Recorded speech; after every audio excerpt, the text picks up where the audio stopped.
Well, howdy, folks. This one's going to be a little bit different. This is going to kind of go back old school a little bit. I did go to the viewing for the last auction, and I did win a car.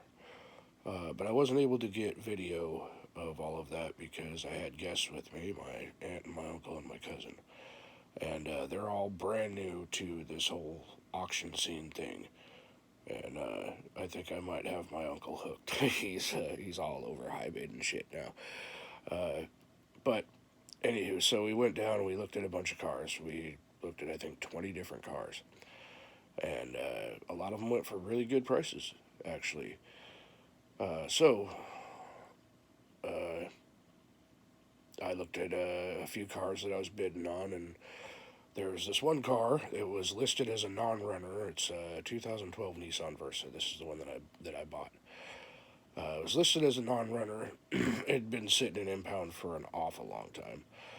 And when I went and threw the jump box on it and turned it over, it didn't want to start. And I went ahead and I did the wife's little trick there. Mama has a trick that she can get cars to start that don't like to start. And I thought, I'm going to try Mama's trick. So I sat there and I did her little thing. And lo and behold, after about three, maybe four attempts of starting it, it finally fired up. And it had a little tick in the engine, but it ran real nice and smooth, and everything seemed to be working real good. And so the thing does run, and takes gears, and I'm like, okay, cool. So we move on from that one. We finish looking at all the cars. There was one that they were after as well that I'll show you. They were after a BMW, a really nice BMW. It didn't have keys. And so they only bid so high, and they ended up getting outbid. But Dane wants to come with me. My uncle Dane wants to come with me on the next one. So next week, I guess at the end of this week now, because it's already into the next week. When the viewing comes up, he's going to be going with me, and I'm going to try to get some video content because I won't have to be kind of following him around, telling him everything that's going on and all that because he's got a good idea how it works now. So this one's going to be a little different. I'm going to show you the cars that I looked at, and I'm going to tell you what they sold for, and then I'm going to show you a video of the car that I bought. So, all right, let's get to it.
So here she is. She's home.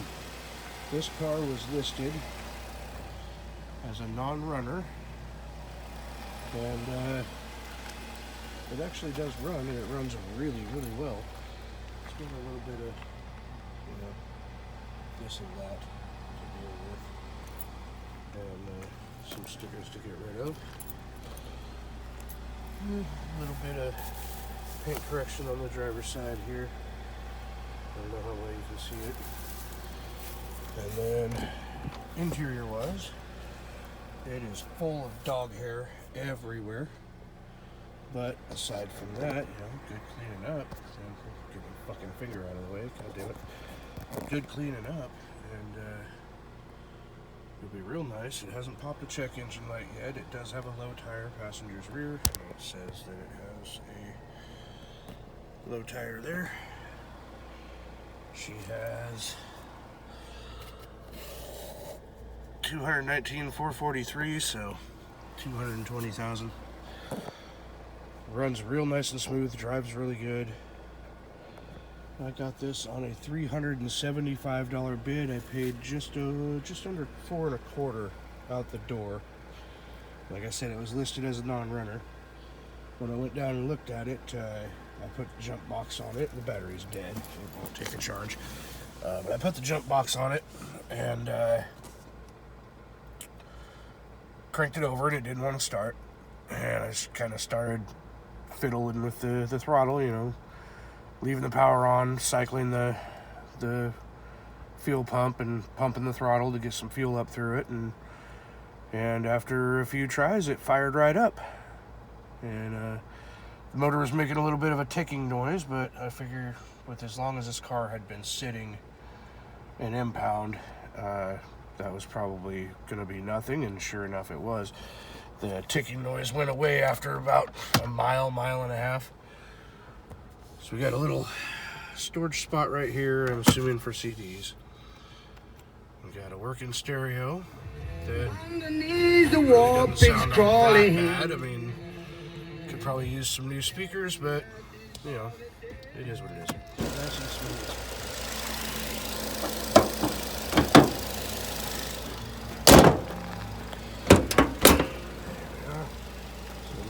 Cleaning, put some new clips in there, fix that right there, fix that right there, replace that lens, pull the TARDIS, the tentacle banana, but I think I might actually leave the Beetlejuice on there, because that's pretty freaking cool. Tags are expired 6/23. Look back here. And you see there's just fucking dog hair everywhere in here. We got an aux cord. And we got a Type C, 2 Type C. So a C to C and aux and some plastic silverware and a shoestring. Pull this up. Oh. Man, dog hairs everywhere.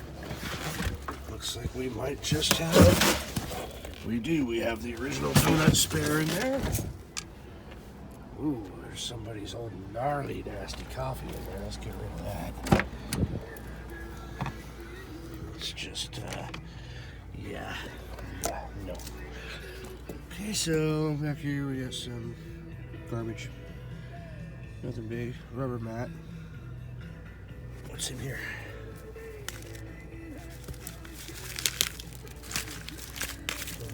Incense to make it not stink like dog in here. Looks like some kind of horse stuff or something. What the heck is this? Oh, doggy poo bags. Pretty cool. Needs a good cleaning, but slap a fresh battery in it and clean it up, do the little paint corrections, DEQ it, should be ready to rock and roll. She runs really, really good. Can't believe the price I paid for this car. I fucking stole it.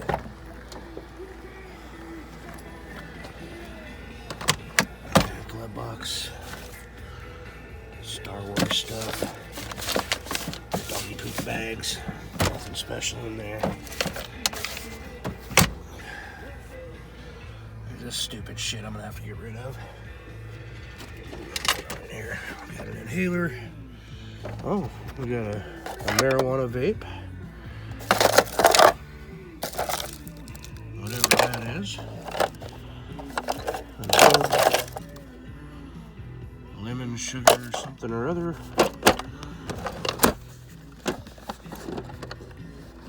What is that? Apparently that does. Okay. Son of a bitch. Come here. Fiddle fuck fingers can't fucking hold on to anything. Wonder how plugged up this thing is. Alright, so that's pretty much the thing. See, 72-hour warning, 7:24, 2 p.m. Abandoned vehicle, failure to display current registration plate or current temporary permit. So this car was parked on the side of the road with bad tags, and it got towed, and then it sat forever in impound. The fuel line went dry, and when I got it started, it rebuilt pressure in the fuel line, and it kept the pressure, and it starts right up on its own. This window does not work. The other three do, so I'll have to get an actuator for that window. Not a big deal. Those are pretty cheap on eBay. But yeah. So there you go. And I have the probe running again. I'm not certain it's going to stay running, but I did get it started. I replaced the fuel pressure regulator in it, and I started it back up, and it immediately fired up. But then it fought me again, and it took a few minutes and half the power on my NOCO to get it to fire up and run. And then it warmed up and it started running real good. And then I got back under the hood and realized I left the vacuum pressure line off of the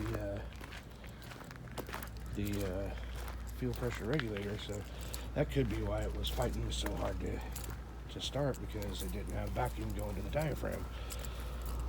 So I popped a battery in it and started letting that charge a little bit, but didn't charge up enough to start on its own, so I'm gonna hold off for a little bit and see if it starts back up with a jump later.